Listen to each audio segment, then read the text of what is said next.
Live from New Delhi, you're watching DD India News Hour, India's voice to the world. I'm Siddharth Bharadwaj. Coming up in the next hour. The US and Ukraine agreed to terms on a deal relating to critical minerals. Trump says Zelensky may visit US later this week to sign the deal. US President Donald Trump to host first official cabinet meeting. Doge head Elon Musk also to attend. Chile power outage plunges capital Santiago into darkness. State of emergency declared over extensive blackout. Mahakumbh, the largest religious congregation in the world, to conclude today, with millions expected to take the last holy dip on the occasion of Maha Kumbh Bharati.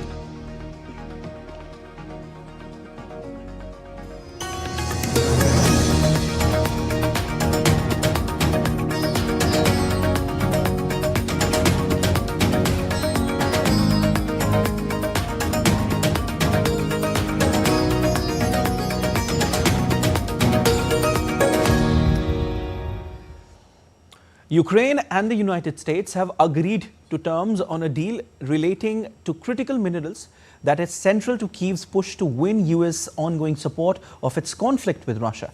The deal would see the United States jointly develop Ukraine's mineral wealth, with revenues going to in fact a newly created fund that would be joint for Ukraine and America, a senior Ukrainian official said. Ukraine hopes the minerals deal will improve relations with the Trump administration. Meanwhile, US President Donald Trump said that Ukrainian President Volodymyr Zelensky wants to come to Washington later this week to sign a critical minerals deal. Trump also said some form of peacekeeping troops are needed in Ukraine if an agreement to end the conflict is struck. Is it true that President Zelensky is coming on Friday to meet with you, and is the mineral deal sorted out? Yeah, I hear that. I hear that he's coming on Friday. Certainly, it's okay with me if he'd like to, and he would like to sign it together with me, and I understand that's a big deal, very big deal. And I think the American people, even if you look at polling, they're very happy because, you know, Biden was throwing money around like it's cotton candy, and it's a very big deal. Look, it could be $1 trillion deal, it could be whatever, but it's rare earths and other things. And look, we're spending hundreds of billions of dollars on Ukraine and Russia fighting a war that should have never, ever happened. That's a war that would have never happened if I were president. All right, and DD India correspondent Akshay Dongre is joining us from New Delhi on this. Hi Akshay, a very good morning to you. US and Ukraine have now agreed on a critical minerals deal. Akshay, this perhaps has happened after US dropped demand for a right to $500 billion in potential revenue from the deal. What is the latest you have on this? Well, Siddharth, that is in fact the latest information as far as this deal is concerned. The terms have been finalized, and what we are hearing right now is that the Ukrainian President Volodymyr Zelensky is expected to meet Donald Trump perhaps this week sometime and sign the deal as far as the rare minerals are concerned. So the deal has been finalized, the terms have been negotiated, and as you rightly mentioned earlier, the US was demanding, the Trump administration was demanding about $500 billion in revenues from this rare minerals deal, which was not acceptable to the Ukrainian leadership, and perhaps that's the reason why there was a logjam, but now it seems that that has been resolved. Back to you. Indeed. We heard Donald Trump saying that this is a big deal and could be $1 trillion deal. Akshay, how significant this agreement is for Ukraine? Well, quite significant as far as their own security apparatus is concerned, because the incoming of Trump administration was alarm bells for the Ukrainian present leadership, because Trump had made clear that there will be business and there will be no charity as far as distributing of arms, ammunition, etc. is concerned, as far as this war is there in Europe. So with this deal, as long as this deal continues, there will be some US support coming into Ukraine, which means that the country will not be totally without arms in the face of an adversity such as Russia, that is in fact intensifying its attack and onslaught as far as the Ukrainian territory is concerned. Okay. Akshay, can we also say that both the US and Europe, they have been working to reduce their reliance on Beijing for these critical resources? Well, absolutely, and perhaps that's the reason why rare minerals has been one of the most talked about subject as far as the critical technologies are concerned. We have artificial intelligence, quantum computing. All of these require the rare minerals, which are predominantly found in China, and that's why the world is reliant as far as China's exports of these rare minerals are concerned. Recently, US has found out that any kind of tariffs on the Chinese businesses can attract reciprocal tariffs as well, and especially when it comes to rare minerals, that can be a problem as far as disrupting of semiconductors, AI, quantum computing, and that is why the world wants more than one option. All right, it's a big deal, as Donald Trump said, could be $1 trillion deal, and Zelensky also is expected to visit the United States this week. Thank you for all these updates. Akshay, we'll leave it there. And US Secretary of State Marco Rubio met with Saudi Defense Minister Prince Khalid bin Salman at the State Department in Washington, D.C. The meeting followed the Saudi Defense Minister's visit to the Pentagon on Monday, where he discussed strengthening defense cooperation and regional and international developments with US Defense Secretary Pete Hegseth. The visit comes as Saudi Arabia, a key US ally, recently hosted high-level US and Russian officials to discuss the conflict in Ukraine and efforts to restore broader Russia-US ties. Egyptian mediators have brokered a deal to swap Palestinian prisoners for the bodies of 4 Israeli hostages. According to sources, it was confirmed that the agreement as part of its ceasefire deal with Israel. Tensions rose when Hamas accused Israel of jeopardizing the Gaza truce by delaying prisoner releases. Since January 19 ceasefire, Hamas has freed 25 Israeli hostages in public ceremonies, sparking criticism from Israeli PM Benjamin Netanyahu, who called them humiliating. The Red Cross has urged all parties to conduct prisoner exchanges privately and with dignity. While both sides have accused each other of violating the ceasefire, it has largely held since coming into effect. The Israeli army said it carried out airstrikes targeting military sites containing weapons in southern Syria on Tuesday, just days after Prime Minister Benjamin Netanyahu called for demilitarizing the area. The strikes targeted command centers and weapons storage sites.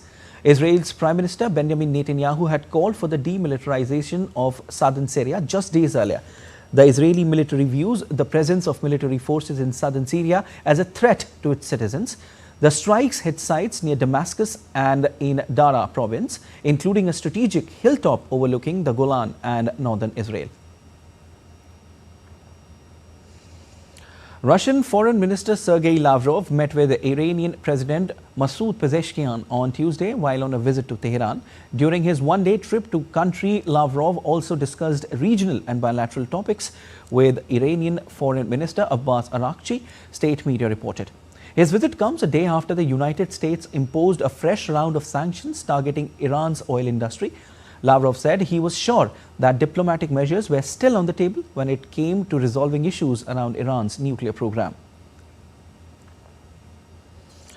US President Donald Trump will host the first official cabinet meeting at the White House. This will be Trump's first full cabinet gathering since returning to the White House for the second term.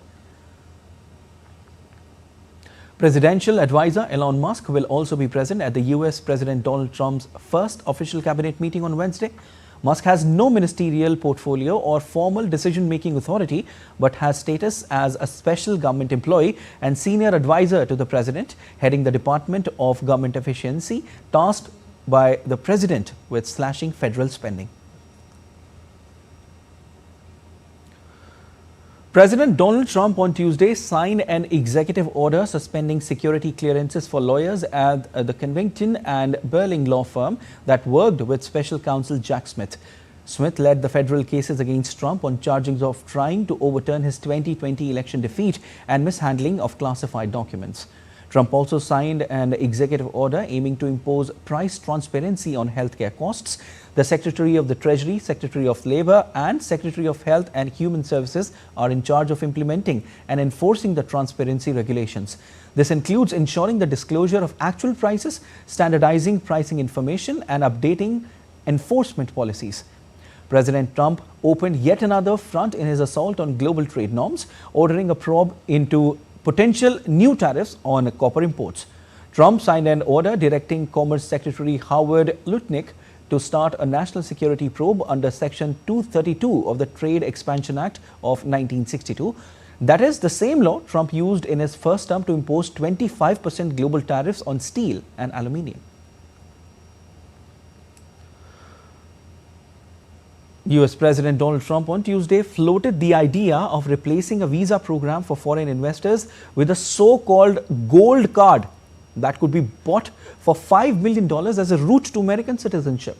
Trump said he will replace the EB-5 immigrant investor visa program, which allows foreign investors of large sums of money that create or preserve US jobs to become permanent residents, with a so-called gold card that could be bought for $5 million as a route to citizenship. The EB-5 program granted green cards to foreigners promising to invest in US businesses.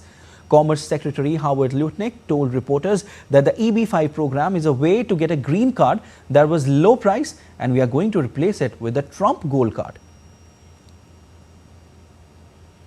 EB-5 program was really, you lend some money, but it was full of nonsense, make-believe and fraud, and it was a way to get a green card that was low priced. So the president said, rather than having this sort of ridiculous EB-5 program, we're going to end the EB-5 program. We're going to replace it with the Trump Gold Card, which is really a green card gold. So they'll be able to pay $5 million to the U.S. government. They'll have to go through vetting, of course. We're going to make sure they're wonderful, world-class global citizens. Around a third of staffers at Elon Musk's Department of Government Efficiency have resigned in protest on Tuesday, saying that they will not push through demanded changes that put the country at risk. The mass resignation came days after Musk engineered a mass email to the federal government's 2 million workers, ordering them to justify their work in an email or risk being fired. The workers initially worked for the United States Digital Service, which was transformed into Doge after President Donald Trump took office on January 20th, with Musk effectively taking over the department. The signatories describe a chaotic transition process that began on January 21 with hastily conducted interviews by unidentified individuals wearing White House visitor badges. Tensions escalated on February 14 when approximately one-third of USD's staff were abruptly terminated via anonymous email.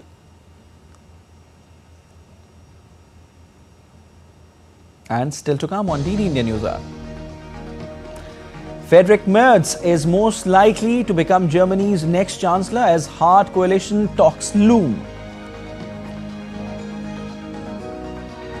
Chile declares a state of emergency. Stay tuned to know more. Pope Francis remains in critical but stable condition.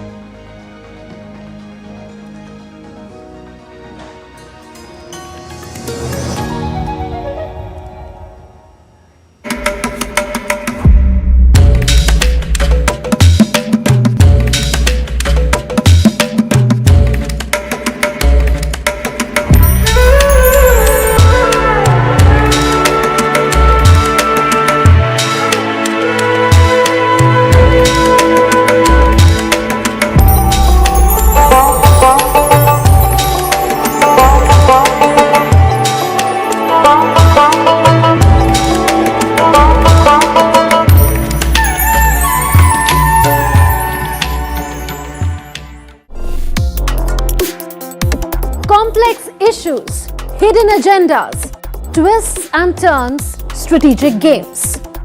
We think all dots are linked, we just need to connect them. Join me every week as I connect the dots to unravel hidden designs in statecraft, mysteries and decode issues that matter to you. Watch Connecting the Dots with me at these times on DD India.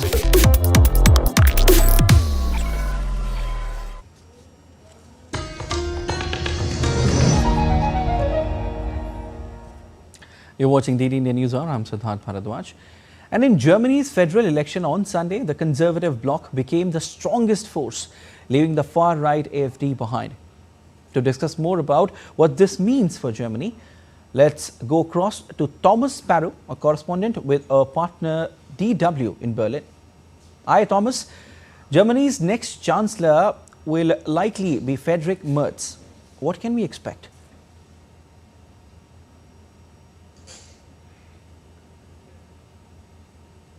Friedrich Merz will most likely be Germany's next chancellor. And I say most likely because he obviously first has to look for a coalition partner and form a coalition, a process which could take some time. But if everything goes according to his plans, he will be Germany's next leader, replacing Olaf Scholz from the Social Democrats. Friedrich Merz is 69 years old and he would become Germany's oldest chancellor in decades.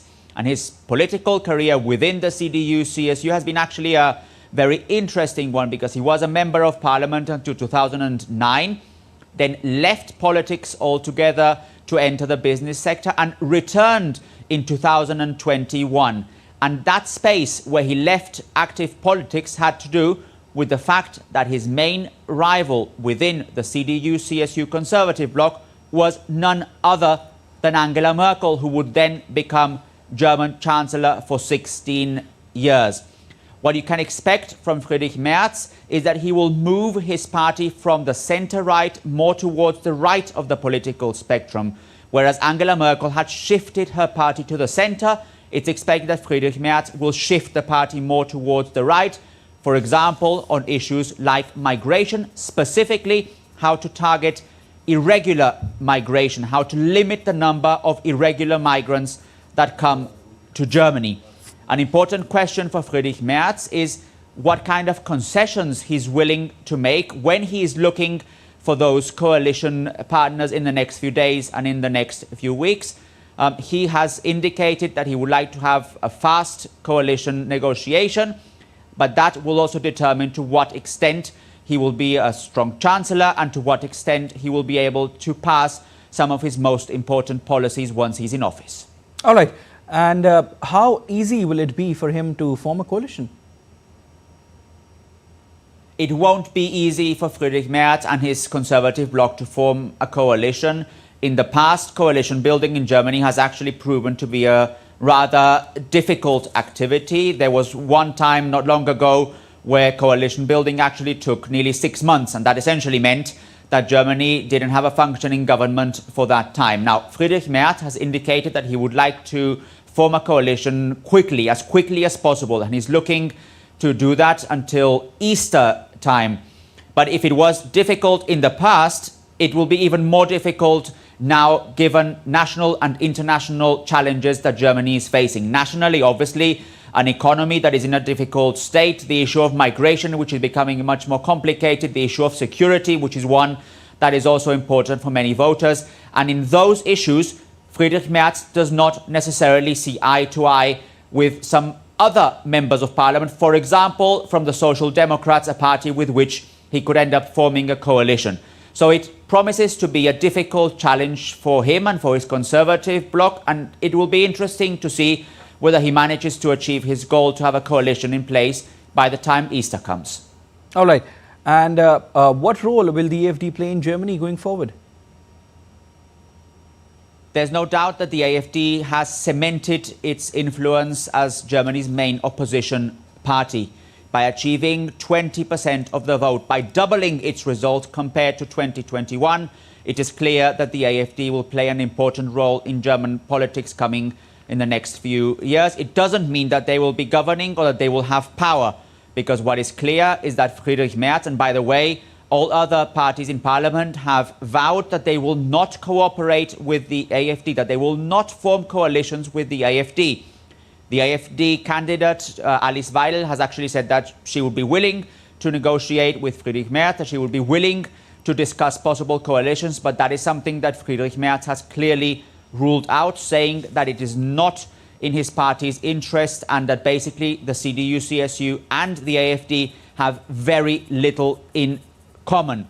So the most likely scenario for the AFD is that they will be a strong party in opposition. And it's interesting to actually note that they're also strongest in the eastern part of the country. That is also a region where they will have considerable influence in political decisions. But again, from the opposition, not from a position of government. All right, Thomas, thanks for your analysis. We leave it there. And Canada's Liberal Party is conducting a final debate among its 4 leadership candidates vying to replace Prime Minister Justin Trudeau. Chrystia Freeland, Mark Carney, Karina Gould and Frank Baylis are discussing key themes, including Canada's global role, economic growth, affordability and healthcare. This English debate follows Monday's French language debate, where Canada-US relations took center stage. During the French debate, the candidates presented themselves as best equipped to handle relations with US President Donald Trump. The tone was cordial, with candidates frequently expressing agreement. The party recently disqualified Ruby Dhalla for violating campaign rules. Canada's Liberal Party will announce its new leader on March 9. This final debate provides a crucial opportunity for candidates to sway voters and demonstrate their leadership abilities.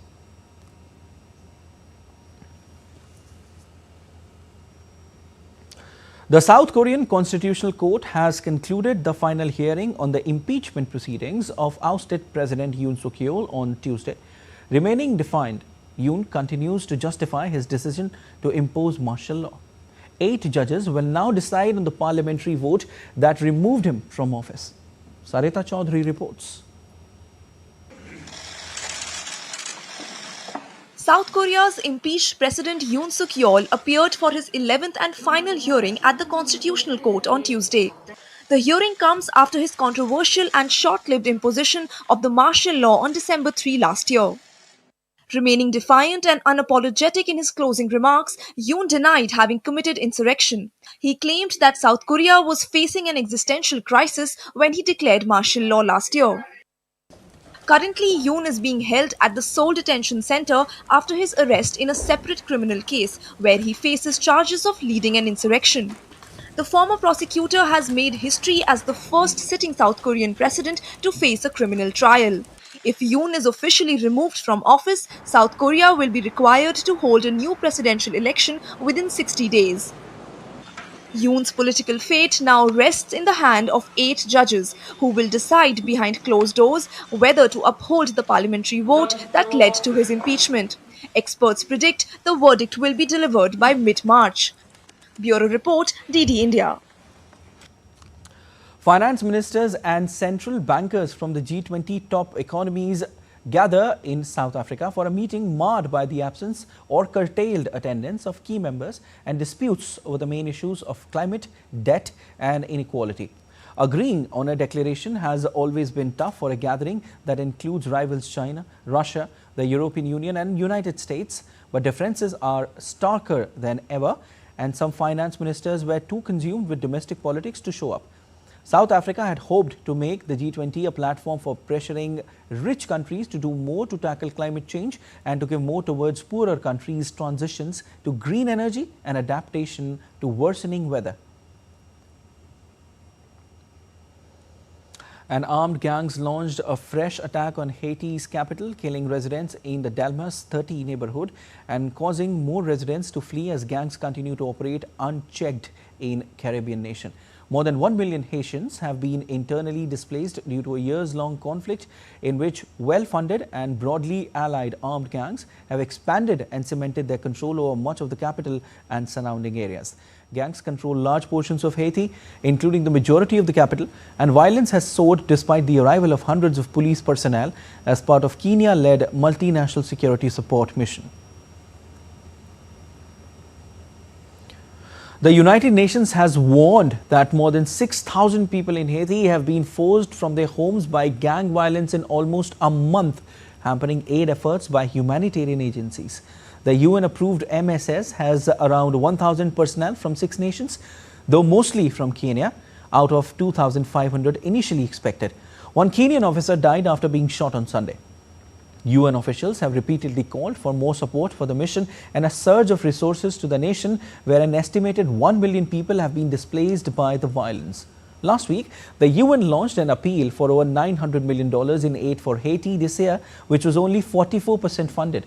The UN recorded 5,600 deaths linked to gang violence last year, in a 20% increase compared to 2023, as well as 1,500 kidnappings, nearly 6,000 gender-based violence cases, 69% of which were instances of sexual assault. Nauru, a small Pacific island nation, is launching a golden passport scheme to fund its relocation due to rising sea levels. The country plans to sell citizenship to foreigners for over $1 lakh each, despite concerns about potential criminal exploitation. President David says the program aims to secure a sustainable future for Nauru's 13,000 residents. With 80% of the island uninhabitable due to mining, Nauru needs funding to relocate its population to higher ground.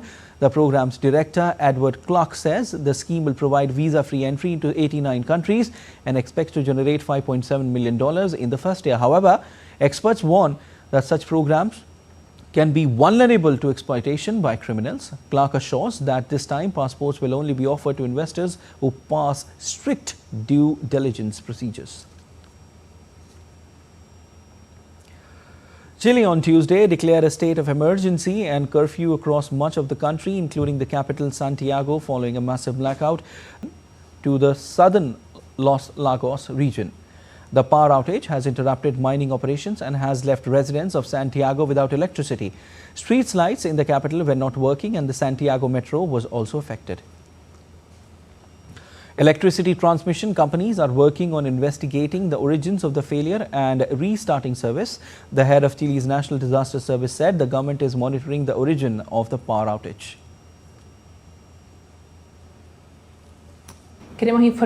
We want to inform that the National Committee for Risk and Disaster Management has been convened to monitor the power outage, affecting regions from Arica and Parinacota to Los Lagos.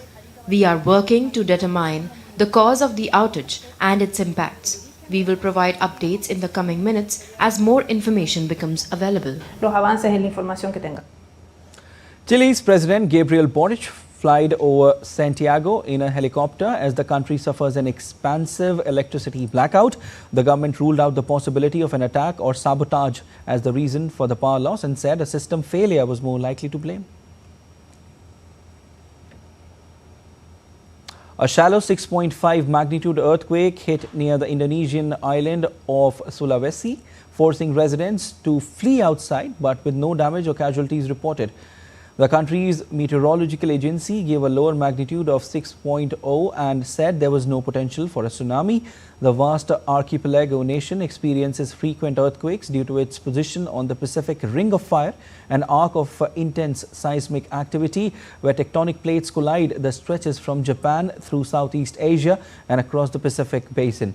A magnitude 6.2 quake that shook Sulawesi in January 2021 killed more than 100 people and left thousands homeless. In 2018, a magnitude 7.5 quake and subsequent tsunami in Palu on Sulawesi killed more than 2,200 people.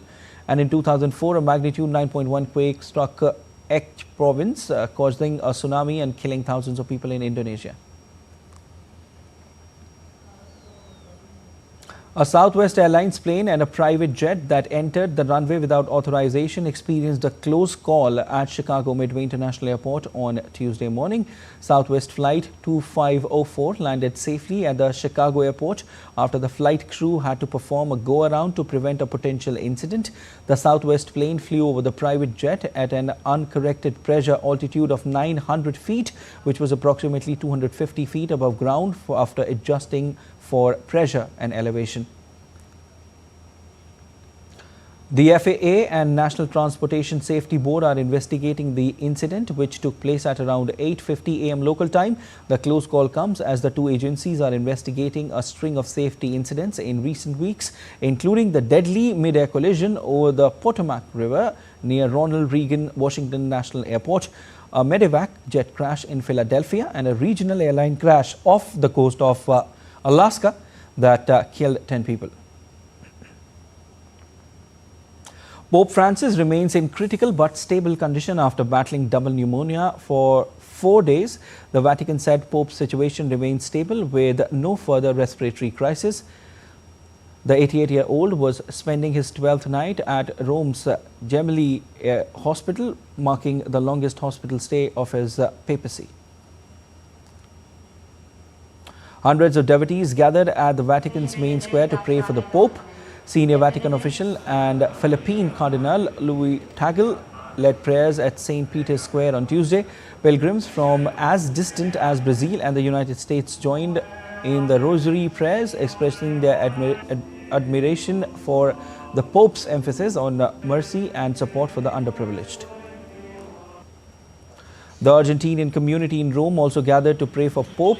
Nuns from the Daughters of San Camilo congregation in Buenos Aires and ambassador of Paraguay to the Holy See were among faithful who gathered at Santa Maria Addolorata to attend Mass led by Cardinal Baldo Reina. And still to come on DD India News Hour. Up next, all you need to know about India's first made in India semiconductor chip, which is expected by 2025.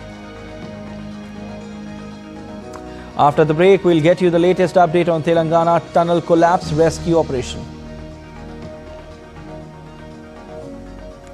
And devotees continue to reach temples across country in large numbers to celebrate the holy festival of Maha Shivratri.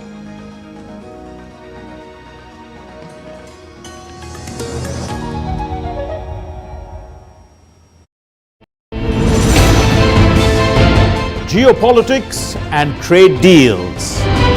Economic challenges amid development. Hard work and the path to prosperity. It's the economy always. Between walkers, money is what money does and says. Supply creates its own demand. Between the bulls pulls and bears tears. When supply chains globalization and India rises to the podium. We'll get you centered with the economic brief at 8 p.m. every Thursday on DD India.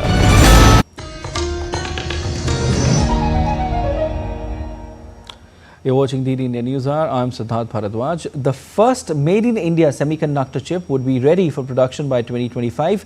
Union Minister Ashwini Vaishnav made the announcement virtually on second day of the Global Investors Summit 2025 organized in Bhopal. 2 electronic manufacturing clusters have been approved by Prime Minister, one in Bhopal and the other in Jabalpur. Currently, 85 companies are actively engaged in the electronics manufacturing sector in the state, marking a major success for the both government.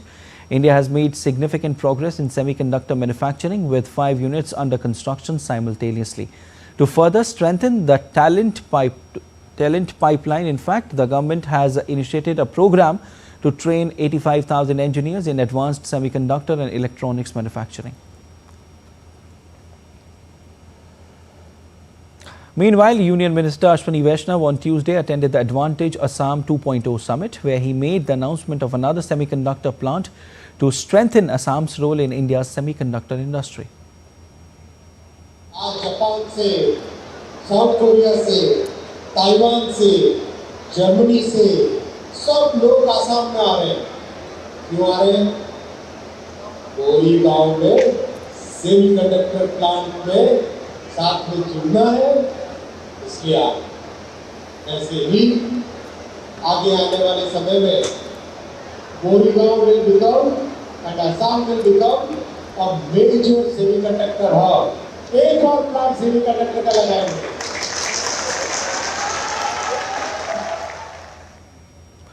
He also made several other significant announcements aimed at enhancing Assam's infrastructure and economic growth. These include Nilit University campus at Jagi Road, an electronics manufacturing cluster in Kamrup district, and many related to railway sector. He also credited Prime Minister Narendra Modi for unlocking unlimited potential and shifting from a look east to an act east approach. The Indian Defence Minister Rajnath Singh on Tuesday awarded Coast Guard personnel for their services in Delhi at the 18th investiture ceremony. A total of 32 medals, 6 medals for distinguished service, 11 for gallantry, 15 for meritorious service were given away.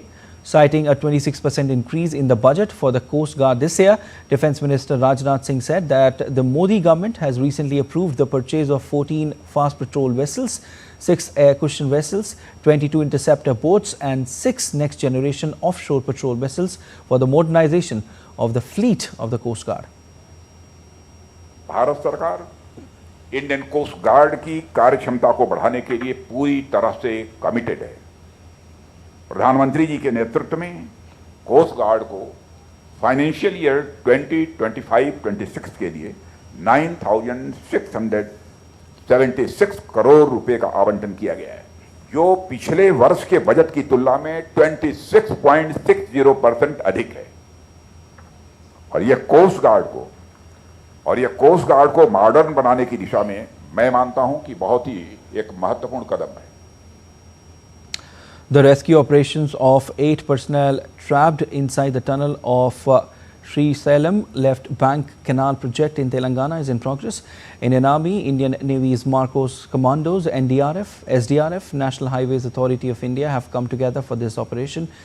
Telangana Minister Uttam Kumar Reddy said that the government is monitoring the operation and the rescue agencies are leaving no stone unturned to save the 8 trapped workers inside the collapsed tunnel. A 3-meter section of the roof of an under-construction stretch of the SLBC tunnel collapsed in Nagar Kurnool district, Telangana on Saturday morning. The collapse occurred just 4 days after construction work had resumed following a lengthy hiatus. While some workers managed to escape, the 8 remained trapped. Around 45 days, a whooping footfall of around 65 crore people, multiple Amrit Snan. The Maha Kumbh 2025 in Uttar Pradesh's Prayagraj is concluding on Wednesday, with lakhs expected to take the last holy dip in the sacred Triveni Sangam, the confluence of River Ganga, Yamuna and Saraswati on the occasion of Maha Shivratri. Elaborate security and logistical arrangements have been made for the last day of Mahakumbh 2025, for which a massive rush of devotees is anticipated. Chief Minister Yogi Adityanath reviewed the arrangements and closely monitoring the celebrations in Prayagraj. The Indian Railways has undertaken special arrangements for Maha Shivratri, planning to run more than 350 additional trains from Prayagraj to facilitate the return of pilgrims.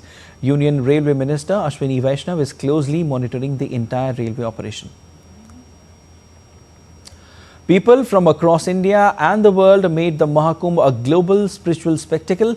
The Mahakumbh 2025 is not just a religious gathering, but a reflection of the rich spiritual heritage and enduring faith of millions. As the sacred waters of Triveni Sangam witness history, the event inspiring devotion, unity and cultural pride. Devotees offering prayers at the temples across the country on occasion of Mahashivratri. Mahashivratri, or the Great Night of Shiva, is an yearly festival celebrated on the 14th night of decreasing moon in the month of Phagun, that is February-March.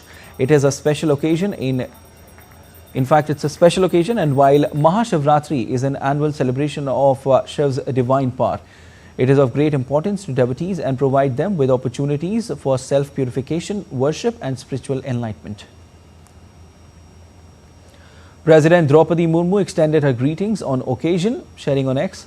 She wrote, and I quote, "I extend heartfelt congratulations to all countrymen on the holy festival of Mahashivratri. My prayer is that the grace of the Supreme Deity Mahadev remains upon us all, that our country continues to progress steadily on the path of advancement." Unquote. The Adi Yogi Shiv statue at Isha Yoga Center in Coimbatore illuminates with laser show on the eve of Mahashivratri. The laser show, also known as Adi Yogi Divya Darshanam, takes place daily. However, on special occasions like Mahashivratri, the show is even more breathtaking with mesmerizing display of lights, music and spiritual energy.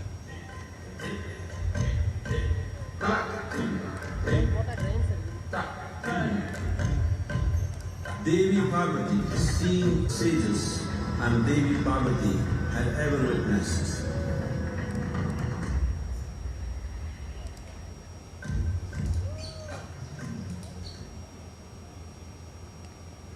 On the occasion of Maha Shivratri, renowned Indian sand artist Doordarshan Patnaik creates a sand art featuring 144 Shivling and 144 Kumbh at Puri Beach, Orissa, a breathtaking representation of Lord Shiva's divine presence. The 144 Shivlings symbolizes the union of the divine and human, while the 144 Kumbhas represent the sacred vessels that hold the divine energy. Devotees thronged the revered Baba Baidyanath Dham temple in Deoghar, Jharkhand to offer prayers and worship Lord Shiv on auspicious occasion of Mahashivratri. The temple, one of the 12 Jyotirlings in India, witnessed a sea of devotees eagerly waiting to catch a glimpse of the sacred Shivling. The atmosphere was electric with chants of Om Namah Shivaya and Har Har Mahadev filling the air. The Mahakal temple in Ujjain gets decked up for Mahashivratri with great fervor. The temple has been beautifully decorated with elaborate decorations, lights and flowers, creating a mesmerizing atmosphere for devotees. The Mahakal temple is one of the most venerated shrines consecrated to Shiv, and on Mahashivratri it becomes a hub of spiritual activity, attracting devotees from all over the country.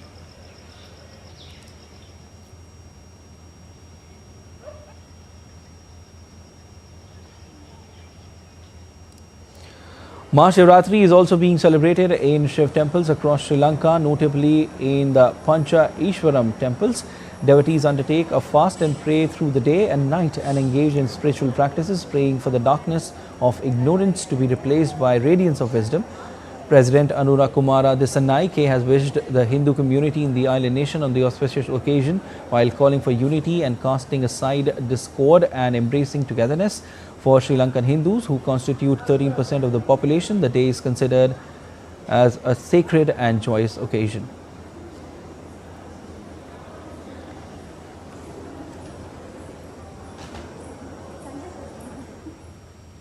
The IIT Madras has unveiled India's first Hyperloop test track. Hyperloop is a high-speed transportation system that aims to transport a pod through a low-pressure tube at a speed of more than 1,000 km per hour. India's Railway Minister Ashwini Vaishnav said the third grant of multi-million dollars will be given to IIT Madras for this project. Fuzail Ahmed reports. The Indian Institute of Technology, or IIT Madras, one of India's premier engineering institutions, unveiled India's first Hyperloop test track spanning 422 meters. India's Railways Minister Ashwini Vaishnav applauded the team who worked on the project. This first pod of 422 meters, first tube, this will really go a long way in developing the technologies. I think time has come when, after the first two grants of $1 million each, the third grant of $1 million will be given to IIT Madras for further developing the Hyperloop project in a nice way. The Global Hyperloop Competition 2025 was Asia's first international Hyperloop competition, aiming to position India at the heart of Hyperloop innovation. This project is funded by Railways. We had close to $2.2 million that was invested currently, and now Honorable Minister has announced another $1 million. And then a lot of private industries, including L&T, ArcelorMittal, all of them have come forward and given their infrastructure support in terms of we need a lot of steel, we need a lot of construction and stuff like that. So with all these things, this 422-meter track has come up, and it is Asia's first global Hyperloop competition has happened. So here's a quick explainer on Hyperloop transportation system. Hyperloop is the fifth mode of transportation, a high-speed train that travels in a near-vacuum tube. The transportation concept was developed by Elon Musk in 2013.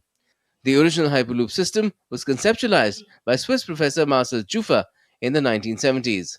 Some of its key features are Hyperloop pods can reach up to 1200 km per hour with an operational speed of around 360 km per hour.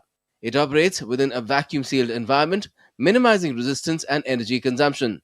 It provides direct point-to-point travel without intermediate stops. Hyperloops have the potential to reduce the cost of shipping goods over long distances. If you compare Hyperloops with high-speed rails include bullet and maglev trains. These are currently the fastest rail systems in the world. Hyperloop would be much faster, reaching speeds of up to 700 miles per hour. It is also said to be less expensive to build and travel. There are going to be no stops during a trip in a Hyperloop. The event at IIT Madras, held from the 21st to the 25th of this month, brought together 10 Hyperloop teams. Fuzail Ahmed's report for DD India. And still to come on DD India News Hour. India-Sri Lanka trade settlement held in Colombo with focus on strengthening bilateral economic ties. Shares of US electric vehicle pioneer Tesla plunge.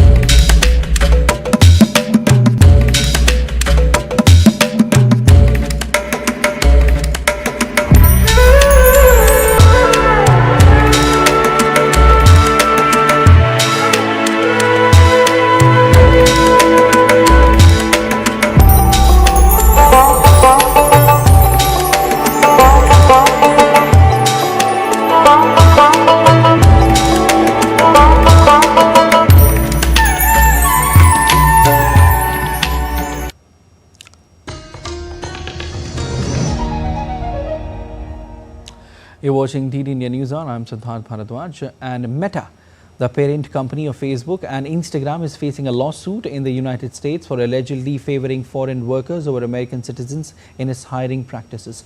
A US federal judge has ruled that the lawsuit, which claims Meta prefers H-1B visa holders because they can be paid less, must proceed. Meta, in a statement, said the allegations were baseless and it would continue to vigorously defend itself against them. In seeking a dismissal, the Menlo Park, California-based company said there was no proof it intended to discriminate or would have hired the plaintiffs if they were not US citizens. But the judge cited statistics that 50% of Meta's US workforce holds H-1B visas, which typically go to foreign professionals, compared with 0.5% of overall workforce. She also cited Meta's October 2021 agreement to pay up to $14.25 million, including a civil fine, to settle federal government claims it routinely refused to consider American workers for jobs it reserved for temporary visa holders. The High Commission of India in Sri Lanka organized a discussion on India-Sri Lanka trade settlement in Colombo on Tuesday, focusing on strengthening bilateral economic ties. The event highlighted key aspects of cross-border trade in local currencies, particularly in light of the recent liberalization of Foreign Exchange Management Act or FEMA guidelines by the Reserve Bank of India. These updated regulations, issued last month, aim to facilitate smoother transactions between Indian and Sri Lankan businesses. The initiatives reflects growing efforts by both nations to enhance trade cooperation, reduce dependence on third-party currencies and promote economic stability in the region. Shares of the US electric vehicle pioneer Tesla plunged, leaving its market value below $1 trillion as investors digested disappointing European sales and Chief Executive Elon Musk's aggressive foray into politics. The auto giant sold less than 10,000 units in Europe last month, down around 45% from a year earlier, in fact. Tesla's share finished down 8.4% to $302.8, a drop that sliced $89 billion from its market value in a bruising session. Tesla is clearly facing challenges in Europe, and the Musk brand issues are adding to the headwinds.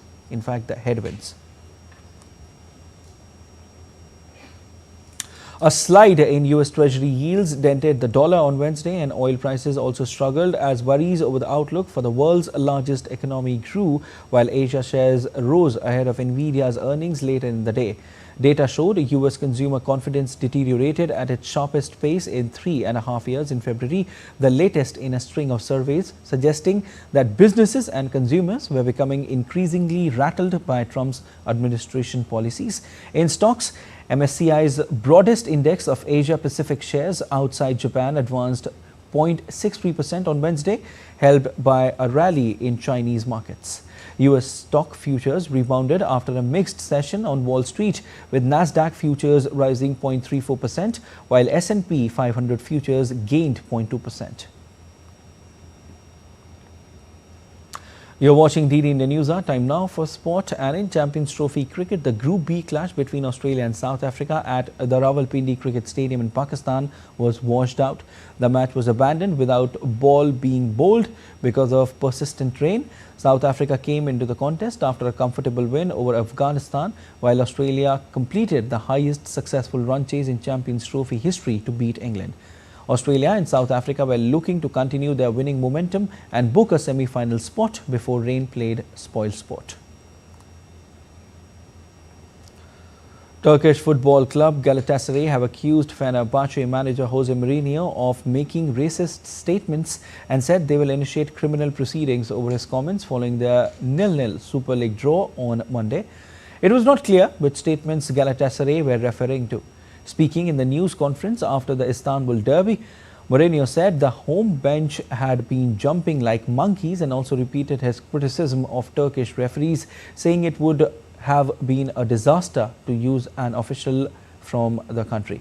Former Chelsea, Manchester United and Tottenham Hotspur manager Mourinho has previously been fined and suspended for his comments about Turkish match officials.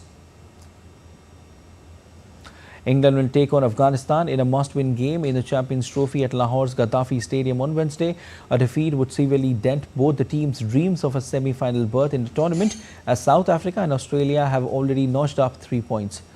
Hashmatullah Shahidi stated that Afghanistan will carry the confidence from their 2023 World Cup victory over England into their upcoming Group B clash. Meanwhile, England would be looking to bounce back from the defeat they faced against Australia and keep their semi-finals hope alive. That's all for this edition of DD India News Hour, but let us know your thoughts on the news of the day. For those on the go, you can get all the latest news and updates from India and across the world on DD India mobile app. The app is available on both Android and iOS platforms, and you can scan the QR code on the screen to download now. We'll be back with more news as it breaks here on DD India. I'm Siddharth Bharadwaj from all of us here in Delhi. Thanks for watching DD India News Hour.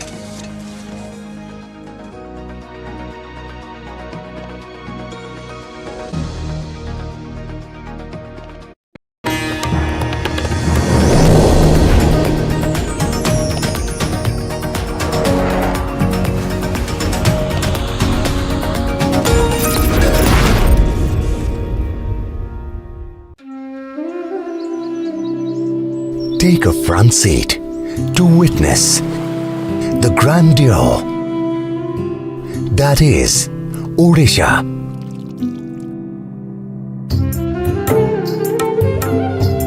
Experience immortal spirituality and timeless architecture that perfectly reflects the artistic soul of India.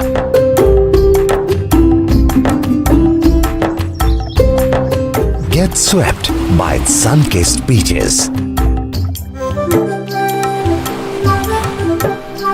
Take a walk on a bed of golden sand. Witness aquatic wonders.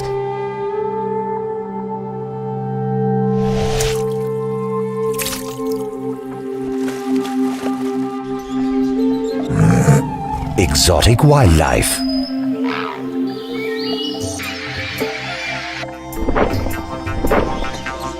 Odisha is home to an enduring cultural legacy.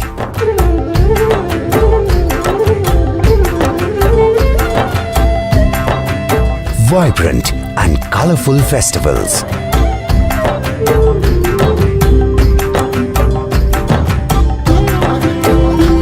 Captivating folk dances.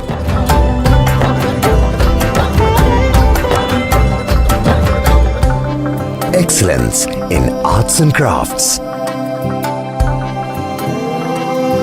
With flourishing eco-tourism.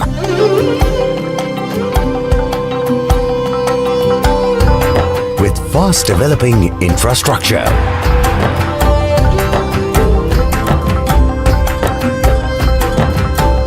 Odisha is set for a promising new future. Welcome to India's best kept secret.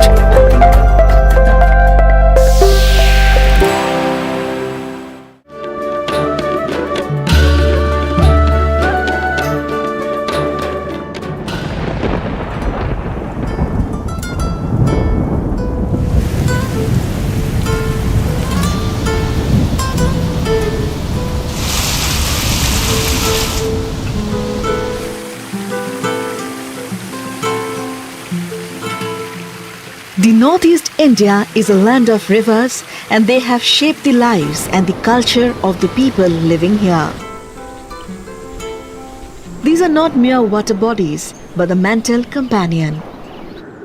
These rivers have created an unseen umbilical bond with the people of the hills from where they flown out. So they sing ode to these rivers, fall in love with them, and get angry at the destruction brought in by flood.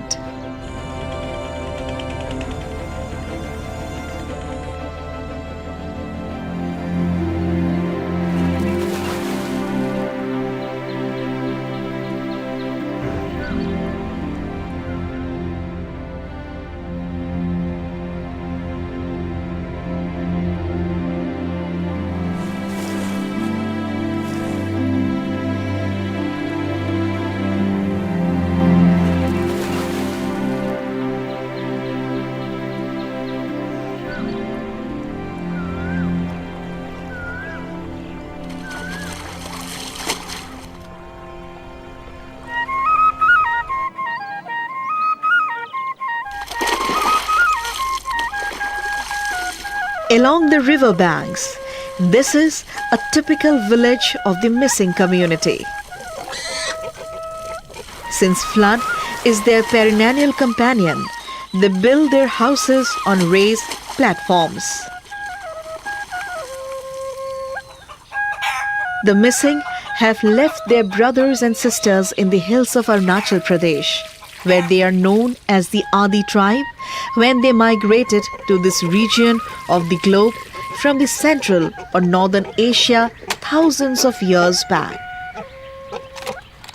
This is a peace-loving community who have assimilated very smoothly with the other people of the plains of Brahmaputra Valley. In fact, at many places, the distinction is almost impossible to mark. The missing tribe have a rich folk music. The most popular song of the missing community is called Oinitam.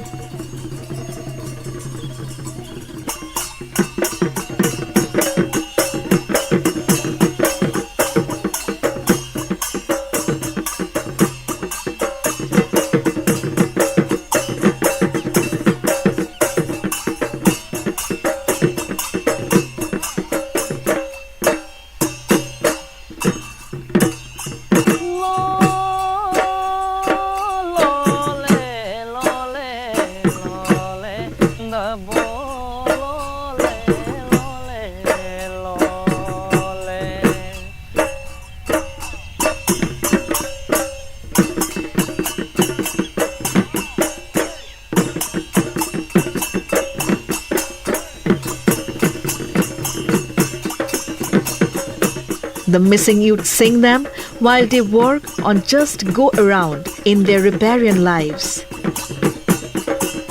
Singing about romance, humor, tragedy, and socio-culture experiences.